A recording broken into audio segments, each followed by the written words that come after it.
Welcome back to Radically Rational Radio. The Senate passed the bill in record time. More Democrats voted for it than Republicans. I had hope.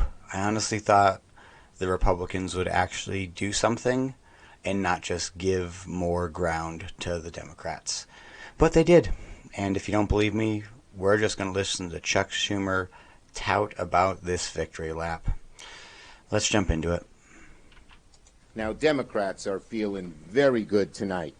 We've saved the country from the scourge of default, even though there were some on the other side who wanted default, wanted to lead us to default. We may be a little tired, but we did it, so we're very, very happy. Default was the giant sword hanging over America's head. But because of the good work of President Biden, as well as Democrats in the House and Democrats in the Senate, we are not defaulting. Democrats said from the start, we must take default off the table. For a long time, many Republicans in the House resisted. So tonight's outcome, very welcome news for our economy and for American families. I commend President Biden and his team for producing a sensible compromise under the most difficult of circumstances. We will not be passing the hard rights extreme agenda, virtually no part of it.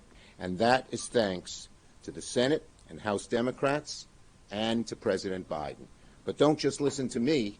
The proof is in the pudding. House Democrats swept the vote, 34 to 117. A higher percentage and number of Democrats voted for this in the House than Republicans did. And it was just repeated in the Senate.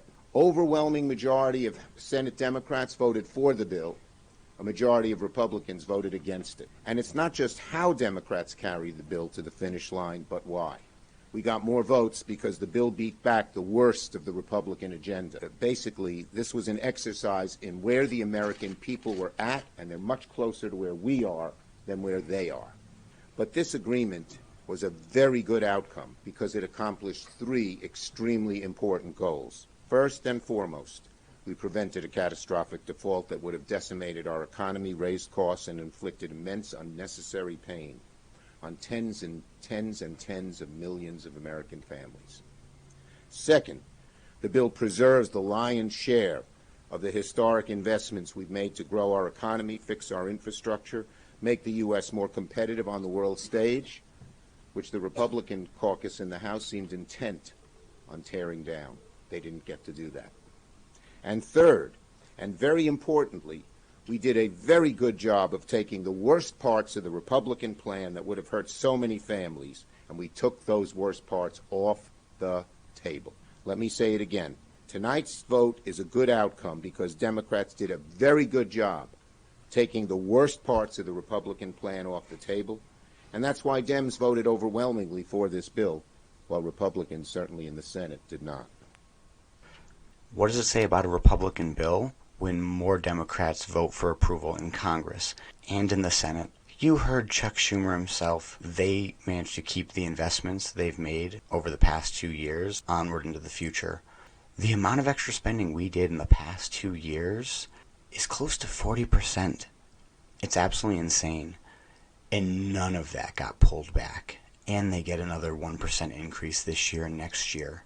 I really thought the Republicans were actually going to try to be conservative. When they say they gave concessions, what they mean is they gave 90 to 95% back, and they took the crumbs. Our government has gotten this bad because we have one side of the aisle that's like, we're going to spend $1 billion and we'll make everything better. And we've got the other people saying, we're going to stop them. And by stop them, they're only going to spend $999 million instead of $1 billion. And think, they're most proud of overspending for the past 2 years, and their biggest accomplishment is we can keep printing money. They're going to make this monopoly money. And they're claiming that they're doing what the American people want. The economy is the biggest problem for American people, and they all agree. Every poll shows that. Only followed by an immigration issue, which is when we have more people and not enough resources. And our government wants to continue to tax us while printing trillions of additional dollars. They called it a victory, saving us $1 trillion over 10 years. This is just an argument to get rid of high school. Clearly, we don't know anything. We have no comprehension, no financial IQ. We allow these people to steal our income through taxation, to reduce the value of our time and effort through inflation, and they claim they're the good guys saving America. We need to no longer allow an infinite amount of spending. Period. I guess 2.5 generations off the gold standard is all it took to just live in a clown world. We're going to reap what we sow. For anyone who sees what's happening and believes that there's a reason to be concerned, start getting prepared. Don't sit there in fear. Obviously let people know, but just get ready. I hope you learned something. This is Tristan with Radically Rational Radio. Like, comment, subscribe. I'll see you in the next episode. Stay resilient.